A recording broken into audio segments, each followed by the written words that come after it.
ప్రభునందు ప్రియమైన వాళ్ళారా, ప్రభు అయిన యేసుక్రీస్తు నామములో మీ అందరికీ శుభాభివందనములు. ఉదయకాలంలో కలువరి కృపా సన్నిధికి మిమ్మల్ని ఆహ్వానించుచున్నాను. యెహోషువ గ్రంథం 23వ అధ్యాయము 3వ వచనంలో, మీ దేవుడైన యెహోవా మీ నిమిత్తము సమస్త జన్మలకు చేసినది మీరు చూచితిరి.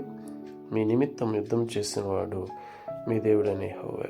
ఇశ్రాయేలులందరినీ కూడా కనాను దేశంలోకి నడిపించిన తర్వాత యెహోషువ బహువృద్ధుడు అయినాడు. అప్పుడు వారందరినీ కూడా వారి పెద్దలను, న్యాయాధిపతులను, నాయకులను పిలిపించి, చూడుడి, దేవుడు మీ పక్షంగా ఎట్టి గొప్ప కార్యములు చేశాడో, మీ పక్షముగా ఉండి యుద్ధం చేసిన వాడు యెహోవాయే. కాబట్టి మీరు జాగ్రత్త కలిగి మోషే ధర్మశాస్త్రంలో రాయబడిన వాటన్నిటిని కూడా అనుసరించుటకు మనస్సు దృఢం చేసుకుని, కుడికి కానీ ఎడమకి కానీ తొలగకుండా దానిలో మీరు నివసించాలని, దాని ప్రకారంగా మీరు భయభక్తులు కలిగి జీవించాలని సెలవిచ్చిన మాటను 23వ అధ్యాయంలో జ్ఞాపకం చేసుకుందాం. ఆమేన్.